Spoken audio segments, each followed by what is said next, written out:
Dark Side here, and welcome back to another video, ladies and gentlemen.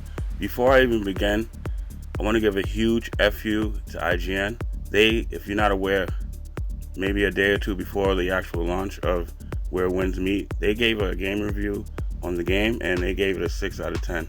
I don't know what drugs they're smoking. I don't know what they're drinking. They want to give games like Concord and Dragon Age Veilguard or whatever, better reviews than Where Winds Meet. People need to get fired, honestly.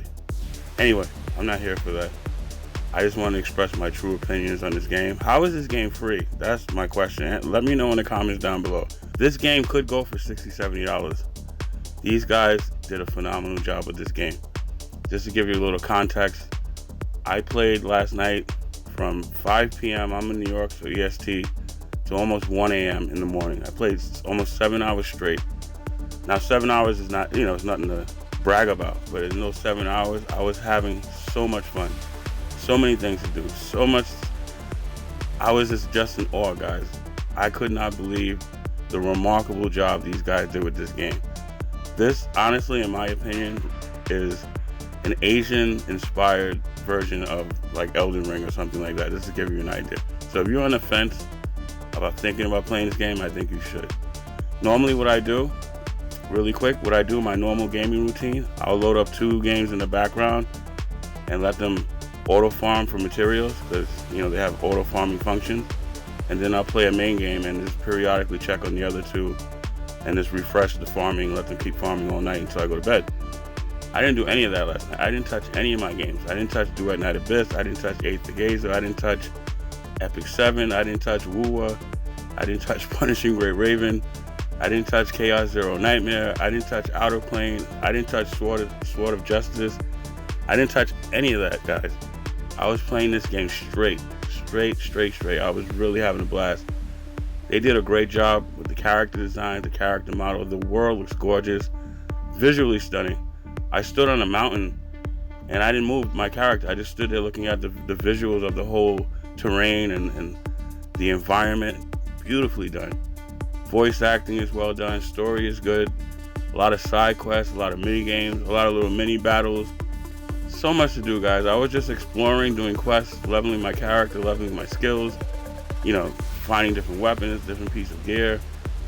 Oh my god. The funny thing is, I did a quest and then I was heading to the next quest. As I'm heading to the second quest, I see 2 guys steal a horse and the guy's yelling, "Hey, come back here."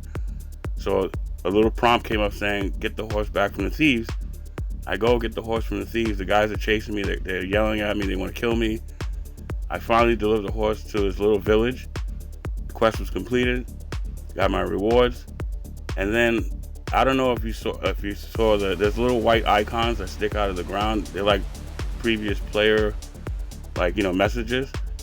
And there was rocks on the ground, and the person said, "Oh, jump up in the air and do that." I forgot the name of the ability where you come plummeting down with power.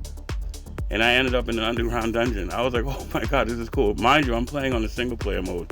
I wasn't playing on the co-op mode. I was being antisocial. I was being a hermit.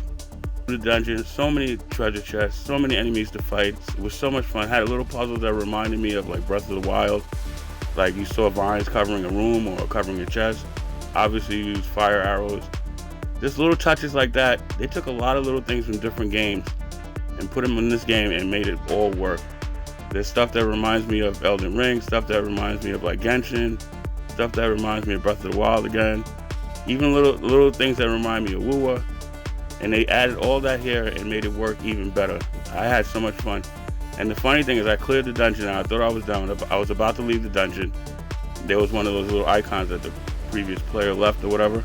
Like they got that idea from Dark Souls and Elden Ring, and it said, check the top of the statue. They had a giant statue of like a fallen general or something. And luckily I checked that, so I jumped to the top of the statue, and behind the statue's head was a little icon. And as you got closer, you were able to claim the reward. I was like, wow, if I didn't check that player icon thing, I forgot what it's called, I would have just left the dungeon. But I'm just giving you an idea. There's so much to do in this game. Maybe I'm in the honeymoon phase, who knows? But this game is phenomenal. It's a work of art. I'm not glazing the game. It deserves to be glazed, but I'm just letting you know how much fun I had. I had so much fun that I didn't even make a video on it last night. I didn't want to stop playing to make a video, just to give you an idea. So I apologize for no actual gameplay footage. But guys, I'm having a blast. It's been a long time since I sat and played a game for consecutive hours, you know, on end. I think the last game I played like that was Elden Ring maybe, or Sekiro.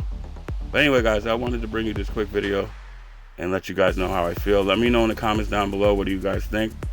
Unfortunately, I couldn't play all night because I have to go to this punk ass thing I got called work.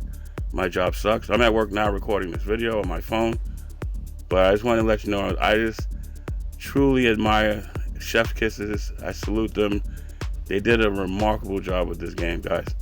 So again, hopefully I'll have more gameplay videos on Where Winds Meet on the channel, but let me know what you guys think, and are you having fun with the game? Let me get out of here, guys, because I'm at work. I gotta go, but I wanted just to give you my impressions of the game. Truly remarkable. My only complaint, it's not even a complaint, but in the character customization section, I wanted to change my character's hair color, and either I'm blind and I missed it, I just didn't see the option. But I'm noticing in the game, when you do certain quests, they give you dyes, so maybe down the line I could change my character's hair color, maybe, you know, later on, so we'll see. But yeah guys, remarkable game. They did a great job. I can't believe this game is free. Anyway guys, be safe out there. It's a crazy world we live in, and if you're not safe, you can't play any of these games. That's it for this video. I'll catch you guys in the next one. Peace.